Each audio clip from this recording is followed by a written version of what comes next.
आकर के वृक्ष के नीचे बैठे हैं। बैठे तो क्या देखा, छोटी छोटी गैया और छोटे छोटे ग्वाल और छोटो सो मेरो मदन गोपाल।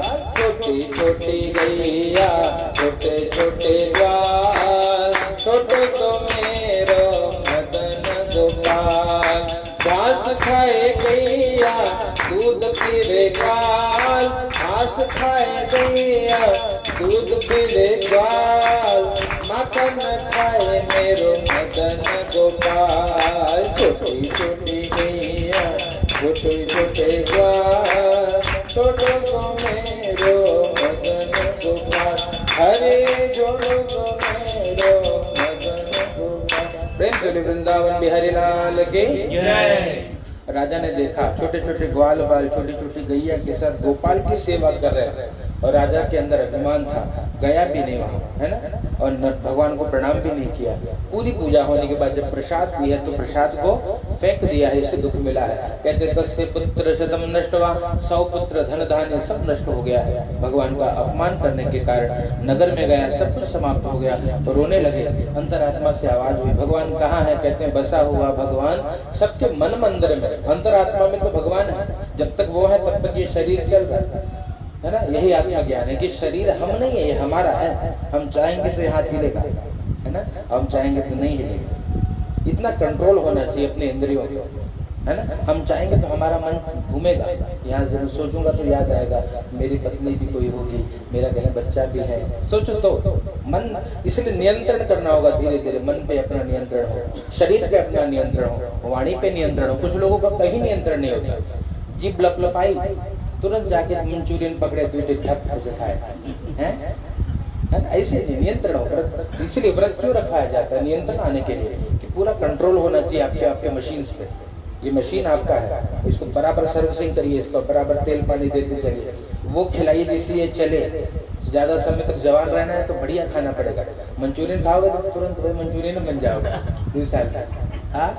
तो शुद्ध आहार करिए, पौष्टिक आहार करिए। आहार में बुराई नहीं है, आहार की भी परंपरा होती है, जीने की भी परंपरा होती है। रात भर मोबाइल में टुक टुक टुक टुक करबा ना, ये खराब हो जाए, कुछ ब्रेन में है तब डैमेज हो जाएगा, है ना। आदमी पागल हो जाएगा, चलता फिरता पागल, है ना। ज्यादा ना करिए, रात्रि का समय सोने का समय है, तो जल्दी सोने का प्रयास करिए, जल्दी उठने का प्रयास करिए। वो बाहर जो एनर्जी है 4 से 8 6 के बीच की, जिसको ब्रह्म मुहूर्त कहते हैं, उसको फील करिए। बाहर जाकर थोड़ा भ्रमण करिए, है ना, जिसको आजकल मॉर्निंग वॉक कहते हैं, है ना, मॉर्निंग वॉक करिए, आवश्यक है। तो ये अपने यहाँ का नियम है। सवेरे उठ करके उषा पान करिए, उठते ही बिना मुंह धोए पानी पीजिए।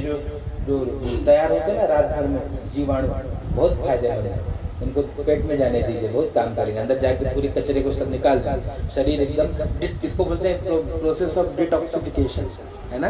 एकदम धीरे धीरे टॉक्सिन्स निकल जाएंगे, शरीर एकदम चकाचक रहेगा। ये सब नियम है अपने, अब इनको नहीं पालन करेंगे तो फिर पछताने लगेंगे। धीरे धीरे एक ऊर्जा ढीला होगा, है ना। इसीलिए गीत हमारे गाते हैं, चली जा रही है उम्र धीरे धीरे, चली जा रही है उम्र धीरे धीरे। बचपन गया है जवानी भी जाए, बचपन गया है जवानी भी जाए। बुढ़ापे का होगा असर धीरे धीरे, बुढ़ापे का होगा असर धीरे धीरे। चली जा रही है उम्र धीरे धीरे, झुकेगी तुम्हारी कमर धीरे धीरे। इसलिए कहते बुढ़ापे में पुर्जा धीरे धीरे ढीला होगा, तो जवानी में ही थोड़ी सेवा करते चलिए, थोड़ा जप पुण्य करते। तो बुढ़ापे में ये शरीर बहुत काम नहीं करेगा, धीरे धीरे क्या बोलते हैं, अंदर की मशीन और बाहर की मशीन दोनों खराब होने लगते हैं, है ना। कभी किसी का किडनी धीरे धीरे डैमेज हो रहा है, किसी का हार्ट जा रहा है, अंदर इतने तंतु पड़े हैं, है ना, इतने नसें। एक ढीला तक थोड़ा पुर्जा ढीला भया तो आदमी ढीला हो जाता है। तो ये सब क्या है, इसलिए शरीर को अगर आप संभालोगे जवानी में तो बुढ़ापे तक काम करेगा, और नहीं संभाले तो धीरे एकाध पुर्जा अगर छटका अंदर से तो फिर सीताराम, तो बैठे रहो, सीताराम करो भाई। इसलिए सावधान, हमको जो अभी समय मिला है उसका पूरा भरपूर उपयोग करिए, लेकिन सही उपयोग करिए। राजा के जीवन में ये सब कुछ नहीं था, सब मनमानी चल रहा था। जब मनमानी चलेगा तो जीवन जब मनमानी मतलब होता बिना ब्रेक के गाड़ी चलाना, बिना गियर के गाड़ी चलाना, है ना, बिना गियर और बिना ब्रेक की गाड़ी चलाओगे तो सोचो कहाँ पहुंचोगे, है ना। तो इसीलिए जरूरी है समय पे नियंत्रण लगे, ब्रेक चकाचक रखिए गाड़ी का, है ना। ऐसे जीवन का ब्रेक चकाचक होना चाहिए। राजा अपने कर्मों के कारण बहुत दुखी भया तो भगवान के पास गया, रोने लगा। सारी कथा सुनी तो पूरी बात याद आ गई, अरे हमने आज तक कुछ सही किया ही नहीं है, हमको लगता है कि हम बहुत सही है। पति पत्नी में झगड़े का कारण यही है कि लोग एक दूसरे को समझना चाहते नहीं, वो मानते कि मैं परफेक्ट हूँ। मेरी माँ बोलती है कि बेटी तो बहुत अच्छी है, तो बस मैं बहुत अच्छी, बस अब नहीं सुनूंगी किसी का, तो नहीं चलेगा। तब नहीं सुनना पड़ता, सामने वालों को सुनना बहुत बड़ा गुण है। सुनिए तो सही क्यों बोल रहा है आपके सामने, तो उसको समझेंगे तो बात खत्म हो जाएगी। और नहीं सुनेंगे तो कोई दवाई की बीमारी नहीं है, तो बहुत बड़ा रोग हो जाता है। शादी के पहले तो फिर बहुत प्रेम होता है, और शादी में धीरे धीरे महाभारत होने लगता है। क्यों कि सुनते नहीं। शादी के पहले बहुत सुनते हैं, आपने खाया? हाँ बहुत खाया। कितना खाया? आधा किलो, बहुत बढ़िया किया, 1 किलो ले, है ना। और शादी के बाद पूछो न करेंगे, लेके खा लो, तो ये प्रेम नहीं है, ये मतलब है। जैसे पहले था पूरे जीवन बना के रखो तब तो प्रेम है ना। पूरे जीवन पूछो कहो कुछ खाइबा, कुछ लोगे? बोले हाँ हाँ हाँ। ये सूत्र है हमारे यहाँ की, तब चित्तम मम चित्तम वाच्या वाच्यम न लोभये। कल की सूत्र याद दिला रहा हूँ। आपका और मेरा एक सा होना चाहिए। इनको कभी बैगन अच्छा लगे और इनको ना अच्छा लगे तो क्या करें? इनके लिए तेरी खुशी के लिए जहर भी कहते हैं ना। प्रेम शादी के पहले क्या कहते हैं? तेरी खुशी के लिए तो चांद तोड़ लाओ, जहर भी पी लो, पहाड़ पे कूद जाओ, बोलते हैं ना। अरे बैगन भी खा सकता, कहा वो भी खा, है ना। तो ये है प्रेम कि अगर गृहस्थ में रहना है तो उसकी खुशी के लिए कभी आप खा लीजिए, आपकी खुशी के लिए वो खा लीजिए। बोलते कॉम्प्रोमाइज। ये कॉम्प्रोमाइज करेंगे, trust, care, compromise and respect is equal to love.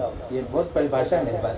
विश्वास होना चाहिए पूरा। दूसरा बोले ना बहुत हराम करो, बोला नहीं मानना मैंने, क्यों? क्योंकि ये है विश्वास कि लोग करेंगे। लोगों का काम है, कुछ तो लोग कहेंगे, लोगों का काम है कहना छोड़ो बेकार की बातें, कहीं बीत में जाए रहना, है ना। इस समय नतीजे, समय दोबारा नहीं मिलेगा। इसलिए ये पहली सीढ़ी है विश्वास। गृहस्थ में पति पत्नी बने तो एक दूसरे पर पूरा विश्वास होना चाहिए।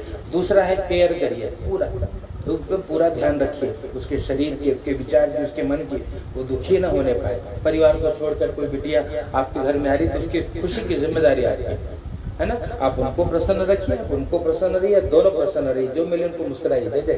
पहला सूत्र, घर में कोई आए तो मुस्कुराइए। सब खुश रहना चाहिए हमारे घर में, तब तो हम सही है, नहीं तो कुछ कर। दूसरा है केयर। तीसरा है रेस्पेक्ट।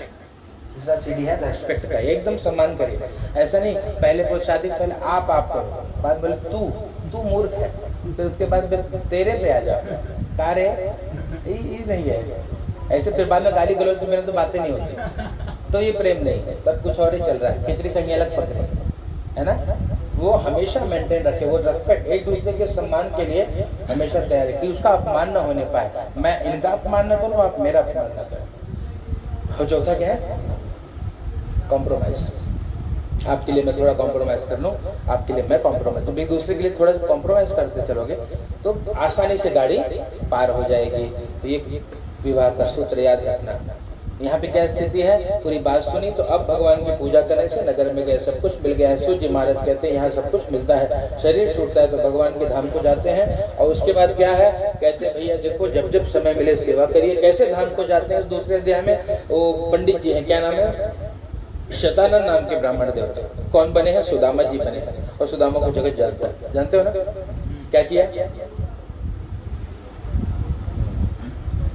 किया सुदामा जी ने?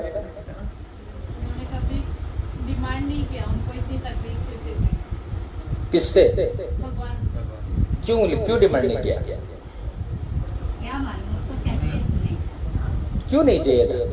कुछ तो होगा, क्योंकि विश्वास था कि मेरे ठाकुर जो करेंगे वो अच्छा ही करेंगे। इतना, इसको बोलते हैं प्रेम।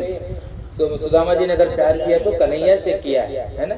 और इसलिए भगवान ने उनको सब दिया, अपने जैसा महल भी दिया है और अपने चरणों में स्थान भी दिया है। प्रेम से बोले वृंदावन बिहारी लाल की जय। और दूसरे अध्याय में एक और जन है, कौन है? लकड़हारा, सुने थे लकड़हारा, वो बने हैं। कौन बने मालूम है? केवट बने। केवट जी ने क्या किया मालूम है? बताइए, केवट जी ने क्या किया? केवट जी को जानते हो? क्या किया तुमने? भगवान का पैर छूए। हाँ, समझे? भगवान का पैर धोए, चरणामृत साक्षात चरणामृत मिला है, पिए है और भगवान के धाम को, पितरों को भी पार ले गए और जब तक रहे आनंद रहे हैं। और तीसरे अध्याय में पुत्र के लिए सेवा कर रहे थे महाराज, वो दशरथ जी बने हैं, पुत्र के रूप में भगवान राम आए हैं, राम जी से प्रेम किया है और राम राम कहते हुए जब अंत में राम निकल जाए तो सारे पाप नष्ट हो जाते हैं, भगवान के धाम को गए हैं। वो जो कौन था साधु नाम का बनिया मोरक ध्वज नाम का राजा बना है, पुत्र को चीर करके अर्पित किया था, जान गया था आज मेरे जीवन की सबसे कठिन परीक्षा होगी और परीक्षा में पास हुआ, भगवान ने पुनः पुत्र प्रदान कर दिया और सब कुछ दिया है, वो भी भगवान के धाम को गए। अंतिम अध्याय में जो राजा है वो मनु बने हैं, सृष्टि के प्रथम पुरुष, उन्होंने सभी धर्म कर्म को किया है और सभी यज्ञ को करने थे, वो भी भगवान के धाम को गए। छोटे छोटे ग्वाल बाल कृष्ण के साथ रहने वाले ग्वाल बाल बने।